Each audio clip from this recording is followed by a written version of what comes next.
Hello guys, good afternoon. Andito ako sa harapan uli ng bahay at sa may tapat ng pintuan nila. Ayun, ito. Papakita ko sa inyo mga tanim ng kapatid ko na nasa paso. Ayan, meron siyang avocado. Ano siya? Meron siyang mga indoor plants na ganito. Kasi kaya medyo na lalanta dahil magpo-fall na siya. Ayan, meron siyang ditong sibuyas. May bawang na giant bawang. At meron siyang rosemary dito. Dan inilabas niya muna kasi para maarawan, pero pagdating ng taglamig ay ipapasok niya sa loob ng bahay. Ito naman ang lemon or oranges na ito ay puno na maliit na nilagay niya sa paso. Ayan, at ito naman ang kanyang gumamela. At saka ang kapatid ko, lalabas niya ito, pinapasok. Depende sa panahon. At ito rin ang kanyang San Francisco. Actually, ito lang yun nandito sa labas. Meron pa dun sa loob ng bahay na nakalagay na sa mga pwesto nila.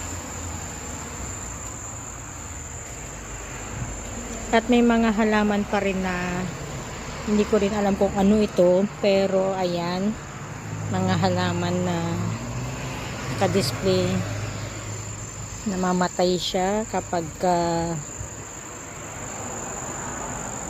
winter season. Ayan guys, ayan. Tapos may mga privacy plant siya dito. Ayan, privacy plants.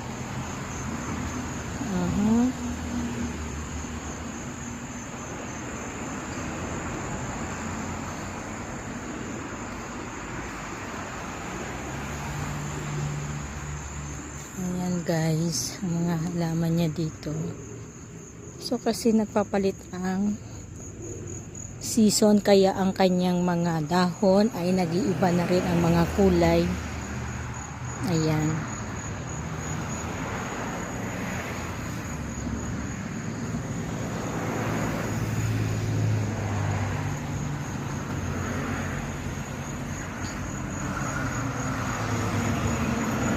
Medyo hindi mainit ngayon kasi ayan, makulimlim ng konti. Ito guys, ang puno ng magnolia tree. Ang bulaklak nito ay kulay pink. Kaso wala na akong makita. Ayan, marami siyang mga usbong-usbong doon na mga bulaklak.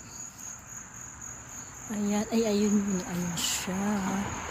Magnolia tree. Ang flower niya ay ayun.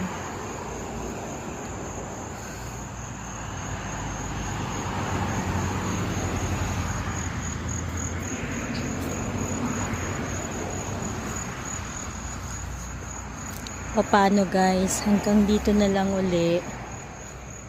At God bless sa inyo.